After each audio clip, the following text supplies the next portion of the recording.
lo que pienso. Muy buenas noches, gracias por la sintonía, gracias por estar allí como cada domingo. Hoy vamos a hacer esta pregunta. ¿Estamos mejor a 2 años del gobierno de Santiago Peña? ¿Vivimos mejor? Vamos a hablar con gente que está cerca de la mayoría. El pequeño consumidor, el que trabaja, porque la mayoría de la gente en este país trabaja en micro, pequeñas y medianas empresas. ¿Cuál es la situación que están viviendo ellos? Y vos vas a también a participar. Quiero que nos escribas y nos digas cómo estás sintiendo estos primeros 2 años. Antes de contarles ya con quién estoy acá en la mesa, un comentario rápido. Creo que nuestra clase política en general y el oficialismo en particular, urgentemente tienen que hacer unas suertes de experiencias buscando conectarse otra vez con lo que vive la mayoría de la gente. En la semana tuvimos 2 declaraciones no solamente poco felices, resultaron realmente insultantes para la gran mayoría que tiene que día a día luchar por conseguir recursos suficientes para no caer por debajo de la línea de pobreza. Primero le tuvimos a la diputada Rocío Abet, que quiso ejemplificar el movimiento económico interesante que hay, haciendo referencia a que los paraguayos hoy podemos comer un pedazo de cheesecake y un latte, refiriéndose a una torta de queso y un café con leche. Y resultó insultante porque se trata además de una persona que forma parte de una familia que tiene ingresos del Estado, dinero público, por alrededor de 200 millones de guaraníes por mes. O sea, es muy difícil que la señora Abet y su familia entiendan lo que está viviendo la mayoría de la gente.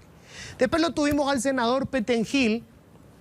Él obviamente tiene mucho que ver con el negocio de la carne y además tiene que ver con una compañía que ha ganado licitaciones públicas durante décadas y han hecho una fortuna espectacular.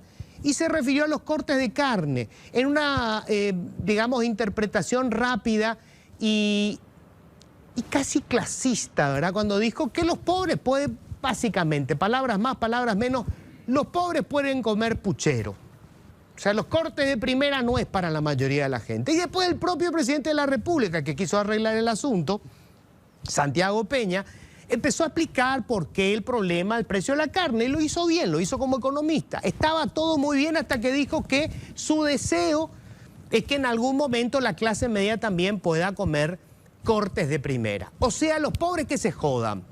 El problema con la clase política es que ha perdido toda conexión con la realidad. Claro, si vos tenés toda esa fortuna que te cae cada mes del Estado, del dinero que pagamos todos los contribuyentes, es difícil que entiendas cómo está sobreviviendo hoy la mayoría de la gente que trabaja en este país, que está en el sector informal, que gana entre un salario mínimo y medio o menos de un salario.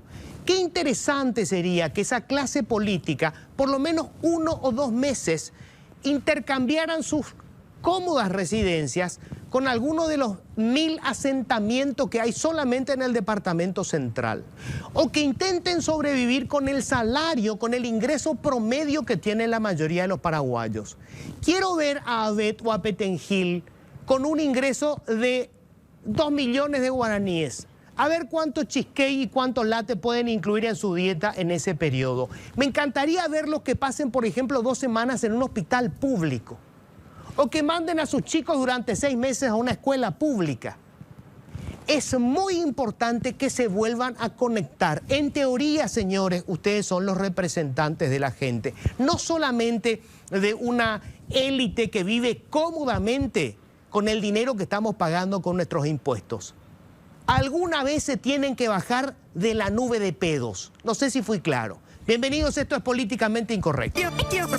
Siempre digo lo que pienso. Bueno, y ya les cuento, estamos nosotros con Luis Tabela, el presidente de la Federación Paraguaya de Micro, Pequeñas y Medianas Empresas. Estamos hablando del sector que emplea a la mayor cantidad de gente en Paraguay. ¿Qué tal, Luis? ¿Cómo estás? Pero muy bien, así como dijimos, súper bien. Por lo menos por una cuestión de cortesía. Sí. Bueno, estamos con Luis Ibarra, que es presidente de la Asociación de Almaceneros y Minoristas del Paraguay. ¿Qué tal, Luis? Muy bien, también muy bien. Gracias Aquí. por venir, ¿eh? No, gracias a ustedes por invitarnos y la oportunidad de hablar un poco. Bueno, y estamos con Amílcar Ferreira, analista económico. Hola, Amílcar, ¿cómo estás? Buenas noches, Luis. Muchas gracias por la invitación. Un gusto compartir acá con la mesa y bueno, un saludo también a la audiencia. Bueno, quiero empezar preguntándole a Luis Ibarra. A ver, yo creo que uno de los termómetros más interesantes para saber cómo está la gente es cómo come, cuánto compra y sobre todo en las despensas y los almacenes. ¿Cómo vivieron ustedes estos 2 años? ¿Cómo sentís vos? ¿La gente está mejor que hace 2 años? ¿Está igual? No, o sea, en el consumo seguimos igual, seguimos más bien en baja, porque ya hace más de 5 años que comenzó con una recesión y empezaron a aumentar los precios, inclusive antes de la pandemia empezó a haber una inflación que antes no teníamos. Eternamente, yo qué sé, por decir algo, el yeye estuvo a 500 guaraníes, ¿no? Sí. Todo el mundo sabe eso. Bueno, de repente se empezaron a mover los precios, cosas que no pasaban, y después vino el tema de la pandemia, volvimos a la normalidad y ahí sí se dispararon muchos precios. Hay precios que hoy nosotros, que todo el mundo lo sabe, porque tampoco estamos pagando casi el 100% más, ¿no? Y en este último año, yo aquí inclusive traje una pequeña planilla, en este último año hay un incremento del 7% promedio en los productos de julio del año pasado a julio. O sea, sigue, si bien por ahí no es en forma violenta, pero siguen subiendo muchas cosas y muchas cosas que pertenecen todavía a la canasta básica, ¿no? Además que tenemos que tener en cuenta algo, que la canasta básica ahora es un poco más amplia que antes. Claro. Ya no son solamente productos básicos como la leche, la carne, el arroz, la harina, hay muchas cosas más, ¿no?, que tienen que estar en la canasta básica de cada familia. Y se nota mucho, sobre todo, como decir, tenemos mucha sensibilidad. ¿Por qué? Porque conectamos con nuestros clientes, con nuestros vecinos, y te das cuenta de que de pasar a comprar 1 kilo del tomate, sí, llevan 2 tomates. O sea, es ahí donde me interesa, porque ahí se aterriza. O sea, en estos 2 años, obviamente, esto no es solamente esta administración, ojo, esto Claro, no, lo venimos arrastrando hace rato, ¿verdad? Pero digo, ahí se nota, es decir, tu vecino que te compraba 1 kilo de tomate ahora compra 2 tomates. 2 tomates, o sea... El que compraba 1 kilo de carne en la semana ahora compra medio kilo. No, compra pollo ahora. O sea, ya no compra carne. Carne de vacuna, digo. Sí, no, la carne tiene un incremento en este último, ya tiene un incremento que viene arrastrando de hace un tiempo largo, y en este último año volvió a incrementarse un 23%. 23%. Es muy interesante porque, digamos, esa es la canasta real. O sea, obviamente está lo del Banco Central, yo no discuto el trabajo técnico que hacen, pero esta es la canasta real. O sea, esta es la inflación que le pega a la gente de menores recursos, que es la mayoría.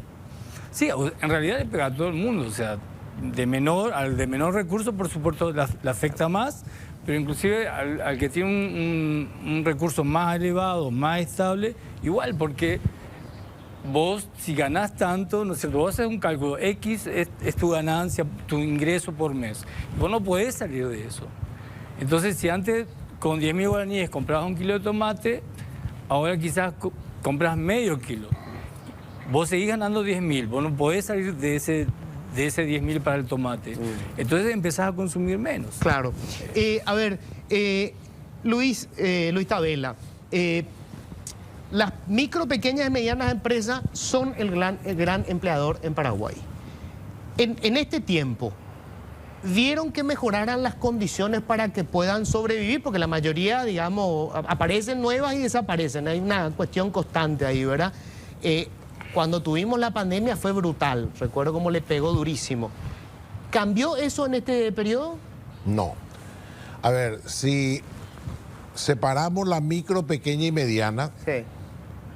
la microempresa es el 88% de todo el sector MIPYMES. Sí. Son más o menos 400.000 empresas. Después tenés 60.000 que se distribuyen entre pequeñas y entre medianas. Medianas serán no más de 20.000. O sea, la mayoría son microempresas. ¿Qué es lo que ocurrió en todo este año? Que es muy difícil que haya crecido el empleo. Yo tengo mis grandes dudas que haya crecido el empleo, aunque al contrario, yo creo que ha disminuido el empleo y ha crecido el subempleo o el empleo informal. Y uno de los factores, así como decía Luis Ibarra, es el tema de alimentos, que afectó al salario. No importa si es un salario entre el mínimo y 4 o 5 millones, pero vos tenés que sumar el transporte. El transporte también se incrementó brutalmente en los 5 años.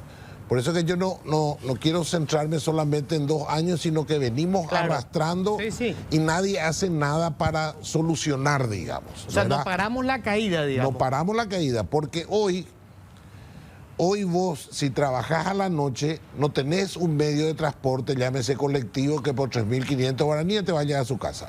Necesitas un motobol, un autobol o cualquiera de las plataformas que te lleva. Esos son entre 10.000, 15.000 o 20.000 guaraníes que vos tenés extra por 20, 22 o 25 días que vos trabajás. Entonces vos tenés que sumarle el alimento que subió, de hecho que subió, brutalmente subió, el transporte que subió, todo lo que significa salud y educación que también subió. Vos fíjate que una de las ideas de hambre cero era alimentarle a los chicos para que tengan un interés los padres de enviarla al colegio. Sí. ¿Verdad? Entonces, estamos recurriendo ya en eso porque los padres no tienen condiciones de enviar al colegio, por los costos. Entonces, han subido tantos los costos de alimentación, de transporte, de salud, de educación, que por supuesto el salario cada vez te rinde menos. ¿Cuál es la solución? Aumentar el salario. Y aumentar el salario tampoco es la solución. Y acá es donde nosotros estábamos haciendo un análisis. 98% de las empresas son MIPYME. Sí. 2% son grandes. La macroeconomía funciona perfectamente. Perfectamente la estabilidad en los últimos 15 años. El problema es la microeconomía. La microeconomía es el 98%. Se han hecho inversiones, se han conseguido créditos preferenciales, se han fondeado, se creó Rediex, se le fondeó a Rediex para atracción de inversiones, para crecer. Se trabajó en todo lo que sea exportación de carne vacuna, pollo, cerdo, etcétera. O sea, todo con respecto a las grandes empresas. Para el 1%. Sí. Para el 1%. Y al 98% se le abandonó. Se le abandonó a su suerte. Eso al 98%. Si no hay crédito, no hay infraestructura, ¿verdad? No hay infraestructura, no hay crédito. Se le trató lo mismo a una empresa micro que a una empresa grande. Y hay cosas positivas. Conseguimos la ley, la modificación de la ley MIPYMES, pero tiene un proceso lento. Nos llevó casi un año. Se aprobó la modificación de la ley MIPYMES. Ahora está la reglamentación. La reglamentación duró otra vez 6 meses. Por un lado, vos tenés un apoyo del Ministerio de Industria y Comercio a través del Viceministerio de MIPYME, pero por otro lado, las otras instituciones son islas. Cada una trabaja, no se trabaja en concordancia. Vos fíjate que en enero el presidente de la República firma el decreto de la modificación de la ley MIPYME.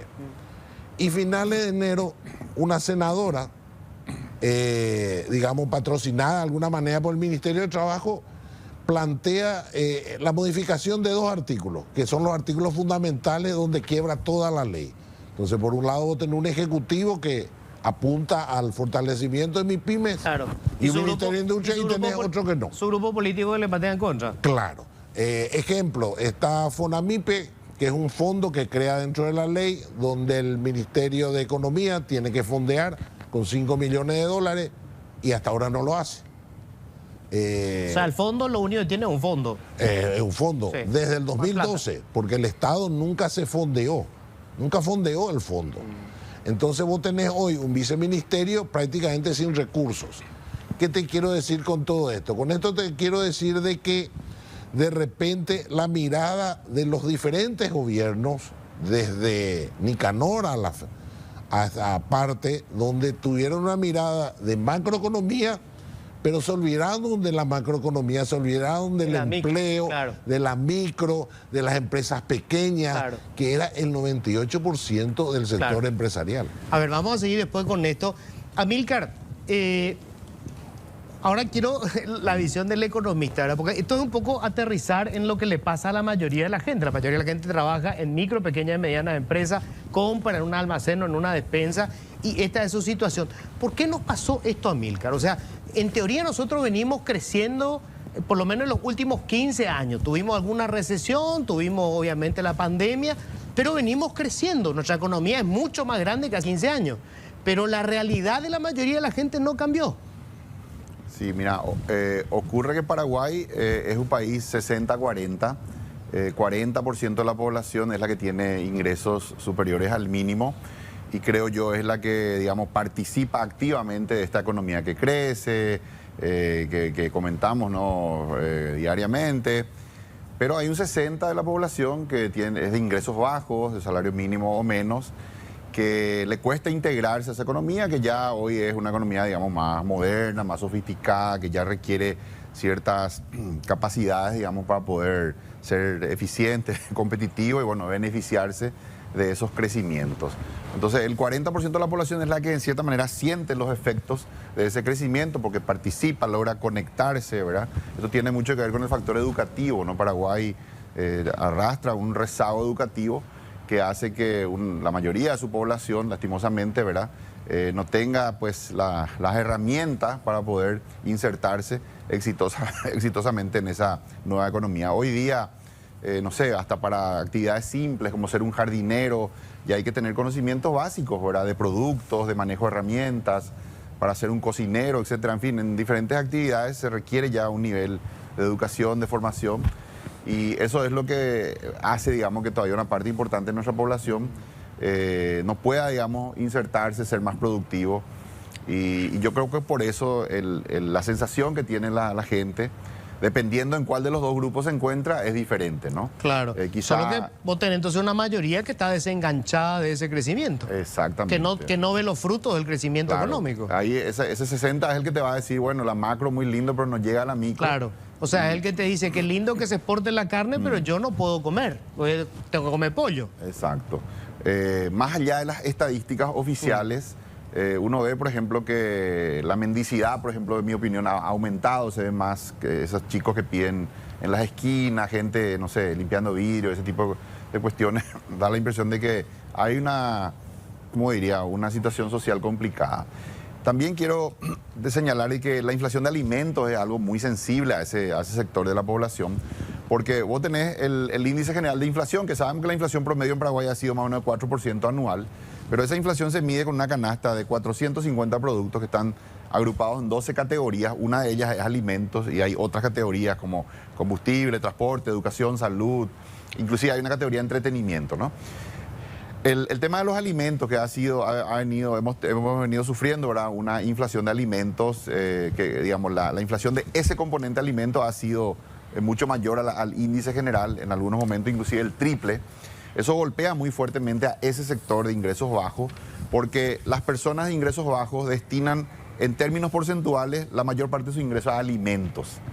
Mientras que una persona que tiene ingresos más altos, en la medida que su ingreso crece, en términos proporcionales, alimentos se vuelve un porcentaje menor. Claro, si yo gasto casi toda mi plata en alimentos y los alimentos son los que más suben, claro. y Por ejemplo, en el ese salario momento, me alcanza cada vez menos. Claro, la inflación de alimentos está en 10% prácticamente, mientras que el índice general está en 4%. Entonces, claro, hay que pensar nomás, perder el 10% de tus ingresos en un año. Sí, la sensación para las personas de bajo ingreso, la inflación para las personas de bajo ingreso es totalmente diferente a la inflación para la clase media, por ejemplo, ¿verdad? El cómo siente esa persona de bajo ingreso, la inflación es totalmente diferente, porque inclusive esa inflación de alimentos estaba en 12, y eso era el triple que el índice general de inflación. O sea, eso es que tenemos dos países que se van distanciando, Amílcar. Así es, 60-40. Se van separando. Sí. La mayoría que vive una realidad totalmente distinta de un sector, 40%, que la está pasando bien. Sí. Por eso que también las políticas de gasto,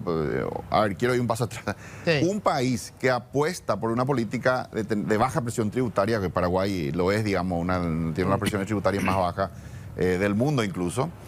Para que esa política sea coherente, tiene que ser muy eficiente por el lado del gasto. Si vos como país decidís, voy a cobrar pocos impuestos, entonces para que sea coherente, súper eficiente del lado del gasto. Y no somos. Pero eso no somos, más bien todo lo contrario, ¿verdad? Entonces, las políticas que... Recaudamos poco, pero gastamos todo en un aparato público donde tiene una cantidad de gente que está al Sí, pedo. claro. En vez de gastar en políticas de empleo, por ejemplo, que generen empleo importante, para de esa manera ir, digamos, atenuando, ¿no?, esa situación interina, hacemos las reformas que a largo plazo van a transformar Paraguay en lo institucional, en lo educativo, ¿verdad? En el corto plazo hay que comer, entonces políticas que generen mucho empleo, no sé, construcción de viviendas. La AFD publicó un estudio que menciona que por cada vivienda que se construye se generan 12 empleos directos y otros 12 indirectos en toda la industria que la alimenta, ¿no? Hacer empedrados, ese tipo de cosas, ¿verdad? Son actividades que generan mucho empleo, claro, y que pueden ayudar a yo pregunto, por ejemplo, a Amílcar, sí. Nosotros, cuando tuvimos la crisis financiera, el Estado tiró un montón de plata para salvar bancos que finalmente quebraron. Hubo un montón de dinero que se tiró, se le pagó a todos los ahorristas, o por lo menos a buena parte, ¿verdad? Y jamás se recuperó ese dinero. Es más, nos comimos eso como inflación, porque toda esa misión que hizo el Banco Central finalmente derivó en inflación. ¿Por qué el Estado no puede arriesgar dinero para prestar a las micro, pequeñas y medianas empresas, que en definitiva son las que están generando empleo? Sí, mira, desde el gobierno, cuando vos estás en el gobierno, tenés 4 palancas, digamos, que podés manejar en este orden, ¿verdad? Primero, la política monetaria, que consiste en, bueno, tener una inflación baja, claro, y una inflación baja a su vez permite tasa de interés baja, lo cual beneficia, permite la inversión a largo plazo, permite también hacer la previsibilidad, ¿no? La segunda es la política fiscal, que tiene que ver con el gasto. Paraguay en ese aspecto está bastante acotado, ¿verdad? Porque digamos que toda su recaudación ya está comprometida con gastos fijos, es muy poco lo que queda, digamos, para la inversión. El margen es pequeño. El margen es muy pequeño, y para más hay cuestiones como, no sé, los déficits de la caja fiscal, etcétera, que van consumiendo cada vez más ese pequeño margen. Y también el endeudamiento ya está topeado, ¿verdad? Entonces ya no hay mucho margen por ese lado. La tercera es la política crediticia, ¿verdad? Donde consiste básicamente en fondear las instituciones de crédito público, por ejemplo, el Banco Fomento, la AFD, y facilitar líneas de crédito para que la economía invierta, ¿no? Para la inversión se necesitan recursos de largo plazo y recursos baratos, ¿no? Entonces el Estado, ya ahora con grado de inversión, por ejemplo, nosotros tenemos todas las condiciones para, no sé, fondear la AFD por, no sé, 5.000 millones de dólares, o el Banco Fomento, etcétera, y de esa manera pues impulsar una política crediticia. Y la cuarta es la de clima de negocio, que es básicamente facilitar todo lo posible para que hacer negocio en un país sea fácil. El tema del registro público, por ejemplo, es una cuestión que se ha convertido en un lastre, o sea, más que impulsar, ¿verdad? Una locura. Es un lastre para nuestra economía. Y siempre se promete, ¿verdad? Pero al final no se resuelve, ¿no? Sí, pero además trámite, vos te vas a la municipalidad de Asunción. En la municipalidad de Asunción, la vez pasada estaba mostrando que perforan un registro, una pavada, o sea, una cosa del siglo XIX. Sí, eso tiene mucho que ver también con la corrupción. Hay un índice que publica el Banco Mundial que se llama WGI, Worldwide Governance Indicators, que, digamos, en cierta manera califica la calidad institucional, la calidad democrática de los países. Y nosotros venimos saliendo bastante mal en ese índice. La foto nuestra es bastante mala, una baja calidad de nuestra democracia, altos niveles de corrupción, que es algo que también mencionan las calificadoras en sus informes. Y bueno, esa alta corrupción es lo que hace que eso que debe, para que sea coherente la política de bajos impuestos, ser, por ejemplo, un Estado que sea totalmente informatizado, que tenga la cantidad justa de personal, y que por ende el gasto del Estado sea altamente eficiente. Pero eso se ve imposibilitado ahora por la política prebendaria, por los altos niveles de corrupción.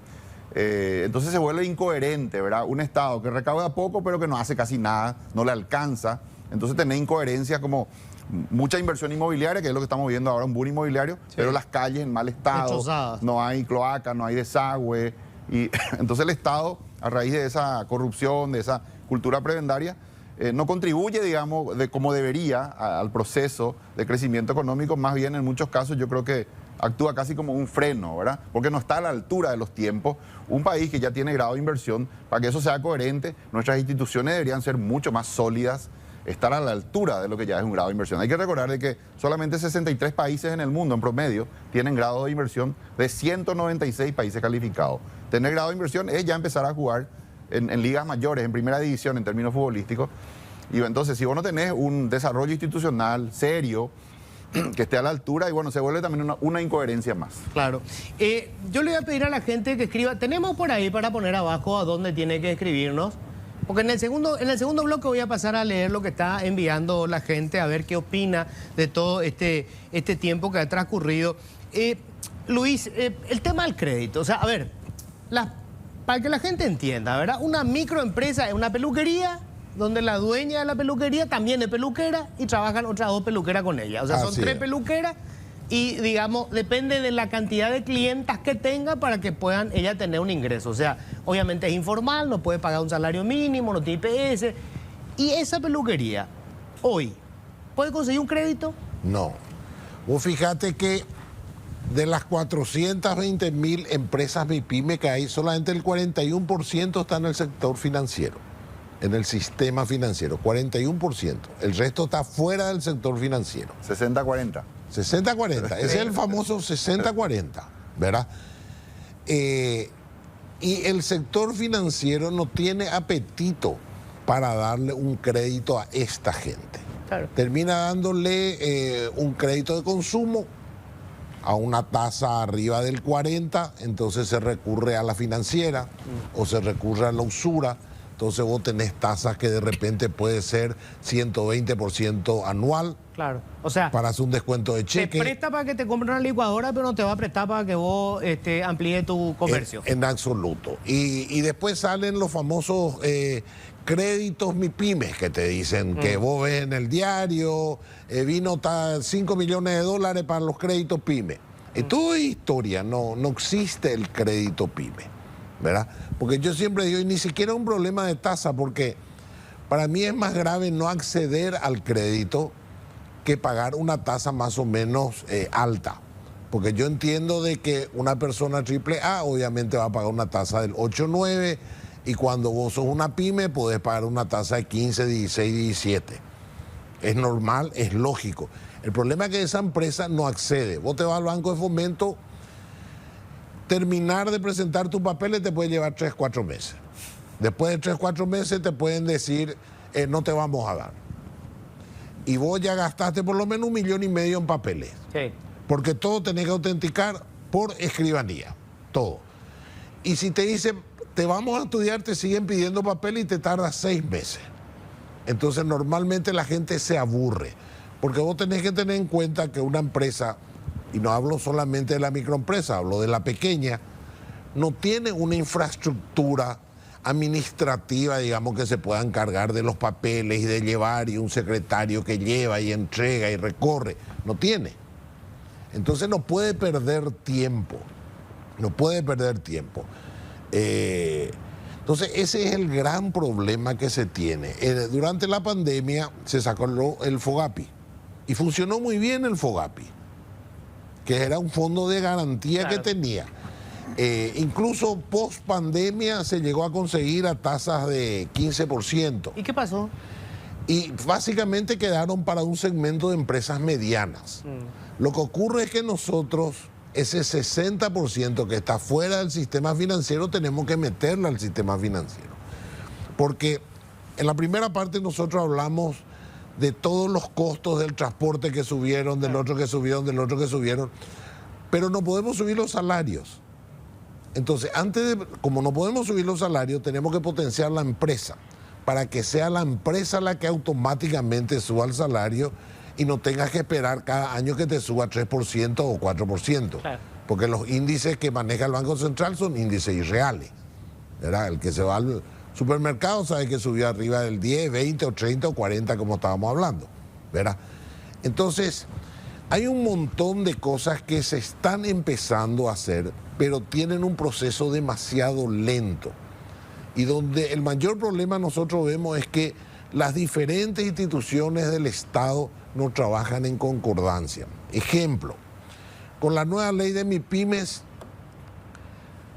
la puerta de entrada para todo, la llave, va a ser la cédula MIPYMES. Para emitir la cédula MIPYMES, la DENIT te va a pasar los datos, porque ahí tienen todos los datos de los balances. O sea, sabe que vos facturaste 500 millones, 600, 800. Entonces ellos pueden saber quién es micro, pequeño o mediana. Okay. Le va a pasar a MITIC. MITIC va a elaborar el programa y le va a pasar al viceministerio de MIPYME. Eso empezamos a hablar el año pasado, allá por el mes de julio. Todavía no hay la cédula. Todavía no hay la cédula, todavía no hay el programa, todavía no tenemos nada. Entonces, en uno de los viajes del presidente, se consiguió 5 millones de dólares, creo que de Qatar o de uno de estos gobiernos árabes. El dinero está hace casi 8 o 9 meses En una cuenta. en una cuenta en el Ministerio de Economía, Sí. y tiene que pasarle al viceministerio de MIPYMES para fondear FONAMIPE. Que hasta ahora no pasó. Hasta ahora no pasó, y eso es una donación, Está viniendo en el tren de cercanía. fácilmente. Sí. Entonces, y ahí está donde estamos teniendo el inconveniente. De repente hay voluntad por una institución, pero después empezás a tropezar con las Con toda la otras, burocracia. con la burocracia. Luis, ¿todavía usan libreta en las despensas? Sí, sí. Y la sí usan. gente, ¿cómo está el tema de la deuda? Realmente cada vez usamos, o sea, tratamos de dar menos porque no, en una época nos vimos muy afectados. Muchas despensas cerraron a raíz de eso. Porque la gente no podía pagar. No pagaba. Y sí, pasa que te piden, yo qué sé, hoy estamos 20, te piden por favor hasta fin de mes nomás, hasta que el día que cobre. O sea que la gente ya no está llegando con lo que tenía, con lo que siempre cobra, ya no está llegando. Entonces los últimos 5 días del mes o los últimos 10 días del mes te piden por favor que le dé al crédito, ¿no? Y bueno, y con eso hay que tener... O sea, la libreta funciona en los últimos días porque ya no tienen plata para comprar. Sí, o sea, están los que son mensualeros porque son jubilados y tienen su jubilación y cobran una vez por mes y te pagan una vez por mes y eso. Pero están los que todo el día te compran y tienen recursos, pero no llegan. Hay veces los últimos días del mes o tuvo algún imprevisto de salud o algo. Entonces, porque esa es la realidad. La mayoría estamos, digamos, ganando solamente para lo básico, para comer. Si tenés algún tipo de acontecimiento de salud, de problema, no sé. Claro, tu presupuesto se fue accidente, al mazo. Se va. Claro. Ya no te sobra. O sea, Claro. es lo que le pasa a la mayoría y ya no hablamos solamente del nivel más bajo de ingresos. Sí, claro. Estamos hablando de niveles más altos también. O sea, Claro. estamos todos pasando por una situación de esa, que ya no hay el tema del ahorro, ya no hay el tema de tener ahí una reserva, sino que prácticamente se gasta todo el mes. En alimentación, básicamente, mucho. La alimentación subió muchísimo en Paraguay, ya no es lo que era antes. Claro.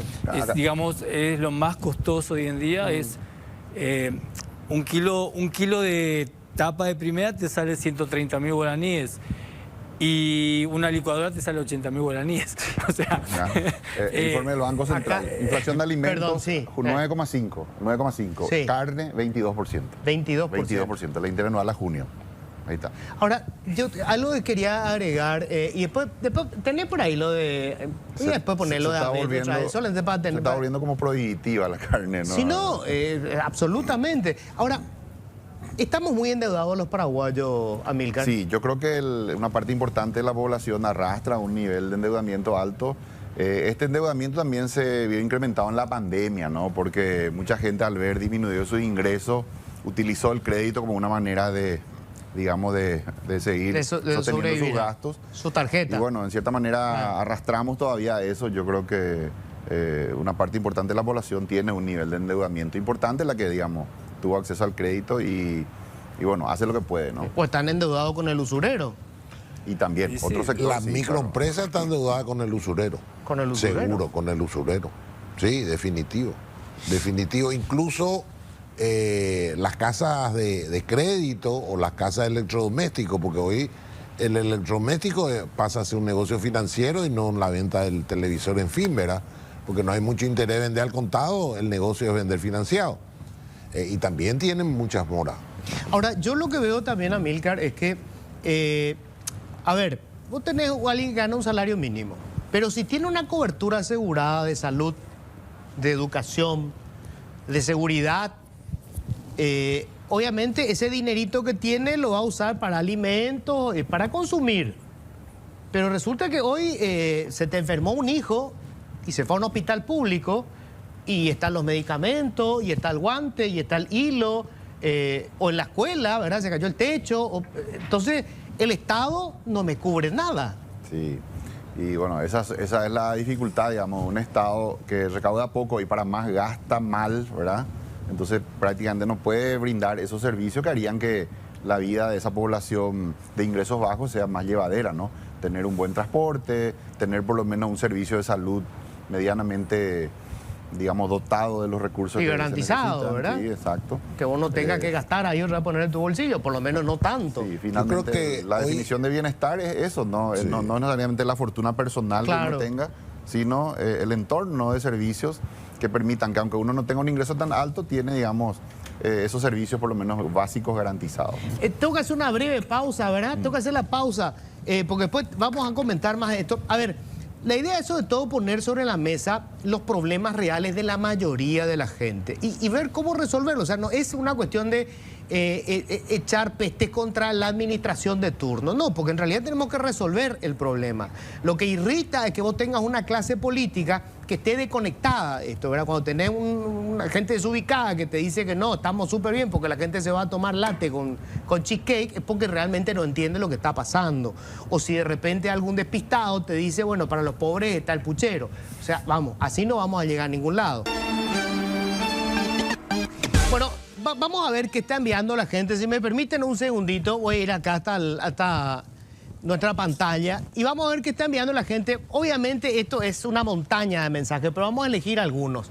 Buenas noches, es así como dice el señor. Mis clientes compran en promedio la cuarta parte de lo que compraban antes. Otro problema es que las exigencias para una pequeña empresa son las mismas que para una grande con los mismos costos. Saludos de Coronel Oviedo. A ver, otra más.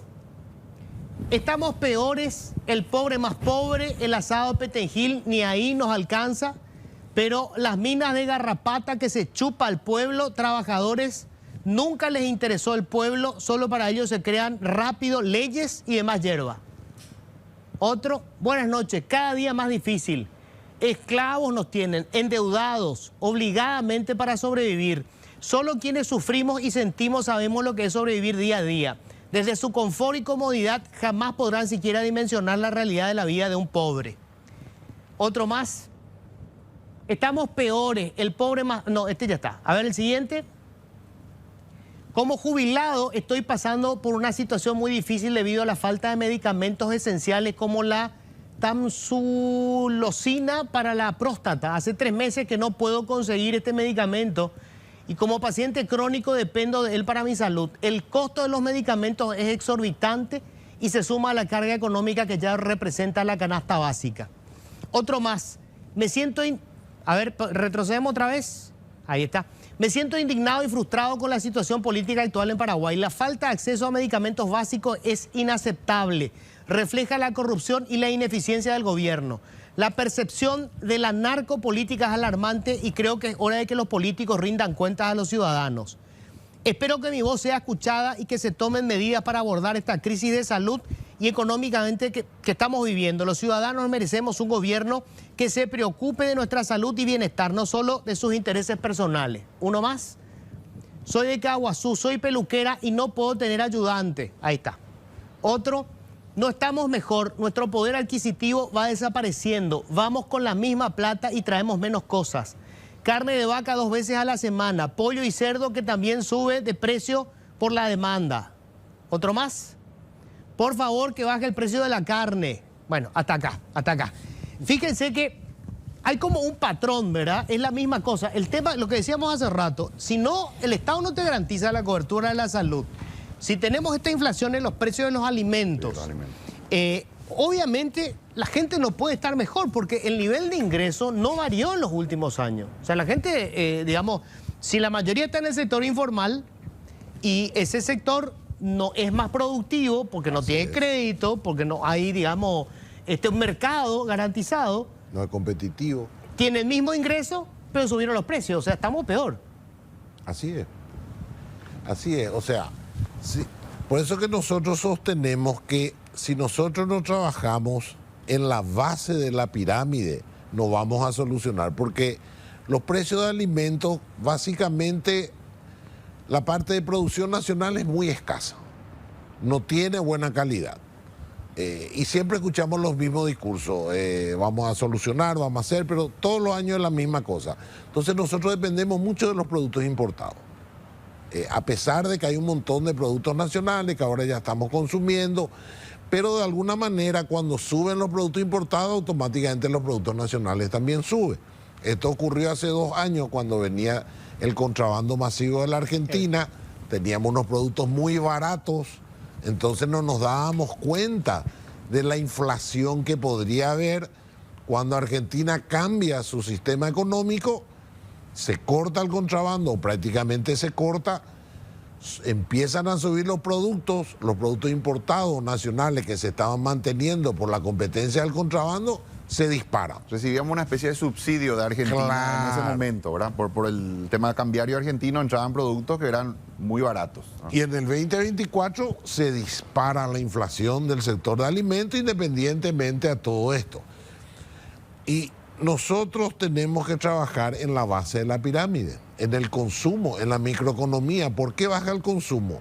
Y porque ese 65-70% del empleo deja de tener un empleo diario y empieza a tener un empleo de 3 veces por semana, 4 veces por semana, 2 veces por semana, lo que llaman como subempleo, ¿verdad?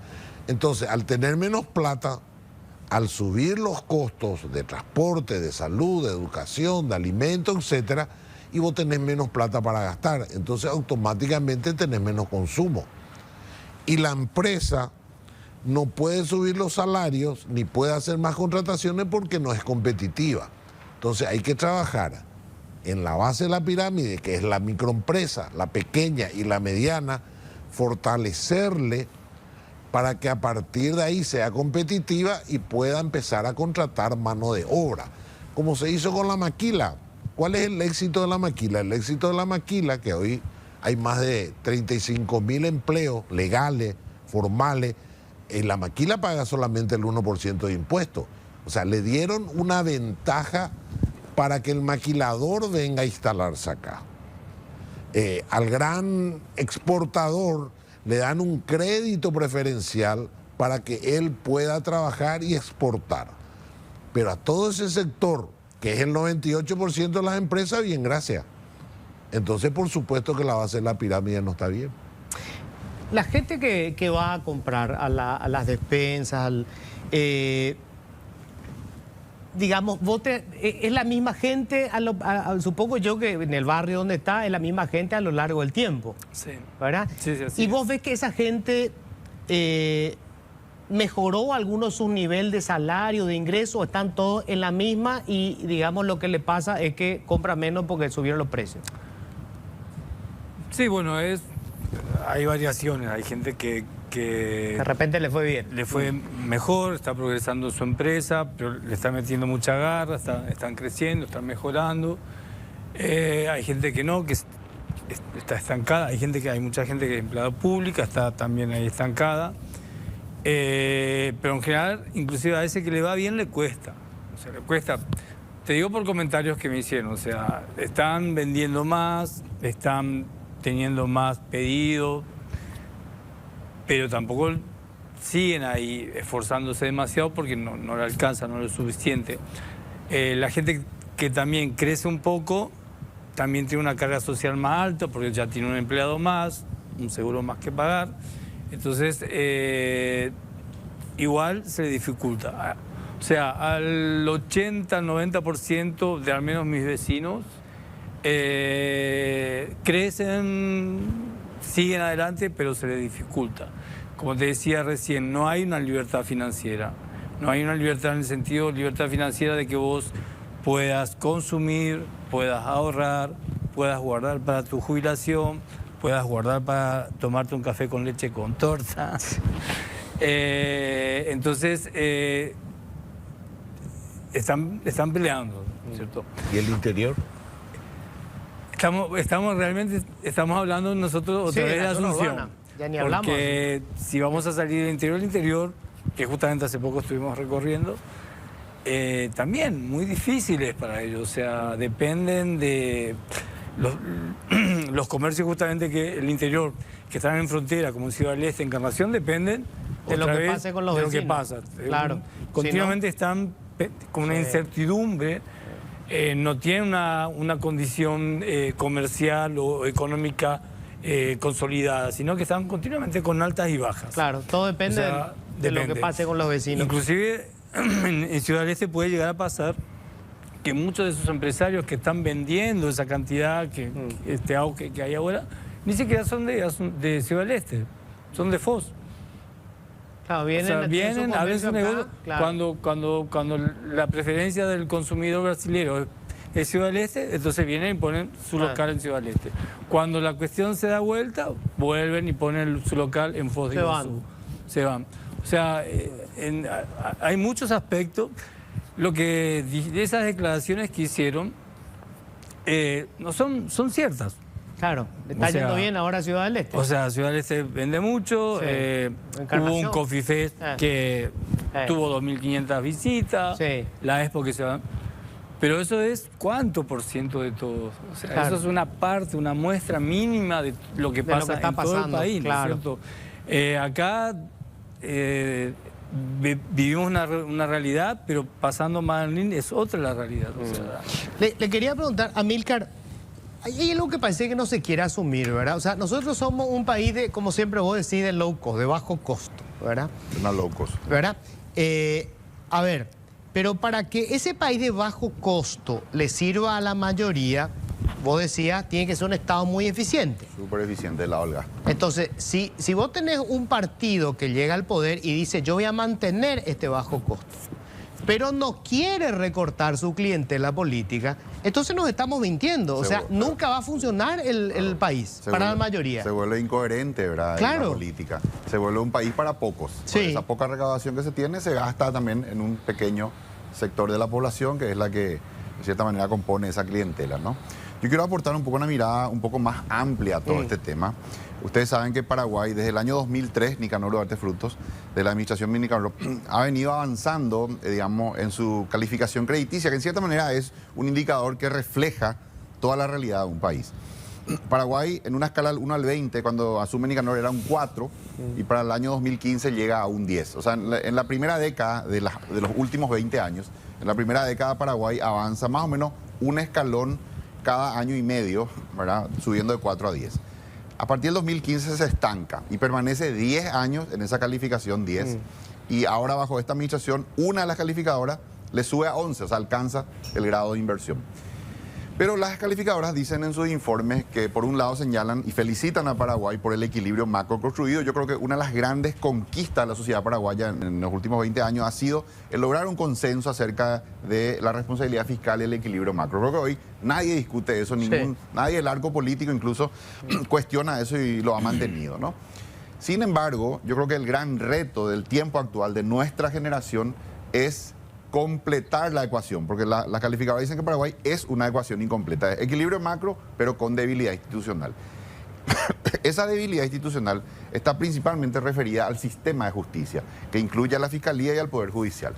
Entonces, nosotros necesitamos dar el siguiente gran paso, que es crear, digamos, también un consenso y soltarle ya las amarras al Poder Judicial, que el Poder Judicial sea fuerte, sea independiente, sea el árbitro que necesita la sociedad y que necesita la economía para brindar las garantías a las grandes inversiones. Pero para eso Paraguay, el partido de gobierno tiene que soltar el control del Poder Judicial. Claro, entonces el gobierno actual, el presidente Peña, ¿verdad?, se pasa viajando por el mundo tratando, digamos, de presentar Paraguay y de atraer inversión. Pero estos inversionistas leen los informes sobre Paraguay, leen los informes de las calificadoras, leen el WGI, ¿verdad?, el Índice Global de Gobernanza, donde Paraguay sale mal calificado en el aspecto de calidad institucional. Entonces, al mismo tiempo que el presidente viaja a promocionar Paraguay, su fuerza política, la que le da soporte, nombra a Rivas como presidente del jurado de enjuiciamiento de magistrados. Sí. Entonces, ahí vos te das cuenta de verdad la contradicción de esas son las cadenas que lastran al Paraguay y que impiden que Paraguay, digamos, alcance ya todo su potencial. Hoy día, un país como Uruguay... Amílcar, ¿sí? a ver, el Banco Central, que fue siempre una de las instituciones más respetadas, el presidente Santiago Peña, que fue miembro del Consejo, nomina ahora a una persona que no tiene nada que ver con el sector financiero para que sea miembro del Consejo del Banco Central. El actual Procurador General de la República. Yo veo que hay como dos fuerzas que coexisten, ¿verdad? Como dos agendas. Una agenda que, digamos, es del presidente y otra política que muchas veces entran en contradicción, ¿verdad? El presidente presentando una agenda anticorrupción Claro. y su fuerza política nombrando a Rivas como presidente del jurado de enjuiciamiento magistrado. Y hay varios ejemplos así, ¿verdad? Donde se chocan ambas agendas. Entonces yo decía, Paraguay, digamos, apostó por una política de baja presión tributaria, construyó equilibrio macro. Eso debería ya a esta altura, 20 años después, traducirse en ser un país que atrae mucha inversión. Se supone que vos apostás a ser barato en impuestos, claro, para que haya una explosión de inversiones. Eso no ocurre hasta ahora. Eso no ocurre hasta ahora. Yo creo que a pesar de todos los viajes, no hemos visto, digamos, un número relevante en ese aspecto, una mejora importante. Uruguay, que es un país con grado de inversión, pero que sí tiene una tradición de fortaleza institucional, en la última década ha recibido 3.000 millones de dólares por año promedio de inversión extranjera directa, mientras que Paraguay 300 millones de dólares. O sea, dicho nosotros el 10% es lo que consigue Uruguay. 10-1 es la relación. Sí. Uruguay hace un Paracel por año. Paracel va a ser más o menos 4.000 millones de dólares. Todo indica que bajo esta administración tampoco se va a concretar. Es otra inversión más que está ahí parada, ¿verdad? Que para nosotros sería un hito. Uruguay hace eso cada año, ¿verdad? Esos son los beneficios de ser ya un país serio. Y ese es el gran desafío. Yo no sé si vamos a tener éxito en ese siguiente gran paso que tenemos que dar, o vamos a fracasar, ¿verdad? Por poderes fácticos que prefieren tener una justicia sometida. Y entonces Paraguay sigue siendo una economía, una ecuación incompleta, ¿verdad? Equilibrio macro, pero siempre con la debilidad institucional que hace que las grandes inversiones no vengan. Un país como el nuestro, en esa condición, igual atrae pequeñas inversiones. Viene la maquila de 2 millones de dólares, pero las grandes inversiones, alguien que va a poner 1.000 millones de dólares en un país, lo va a pensar 3 veces. Amílcar, vos sos analista económico. O sea, vos no vas a salir a vender algo si vos sabés que el comprador no va a llegar porque todavía no resolviste el problema interno, ¿no? Sí. O sea, Santiago Peña no puede no saber que hasta que no resuelva el problema institucional no van a venir las inversiones. Las grandes inversiones no van a venir. Vienen los chiquitos, esa es la característica que se da en un país que tiene... O sea, está saliendo a vender humo. Claro, una ecuación incompleta. Ahora viene el chiquitito, el que más o menos va a poder navegar estas aguas. ¿Verdad? Ya sea que tenga un contacto o que su inversión no es tan grande. O sea, te va a venir luego el que ya es medio gris. Sí, pero la gran inversión, la que va a inmovilizar y que va a transformar la economía, como eventualmente podría ser Paracel, va a generar todo un nuevo sector en la economía, va a aumentar la exportación paraguaya en un 20%, etcétera. Y otras similares, ¿no? De varios millones de dólares, de miles de millones de dólares, lo van a pensar varias veces. Luis, y para las microempresas, ¿ser formal es rentable? Hoy no.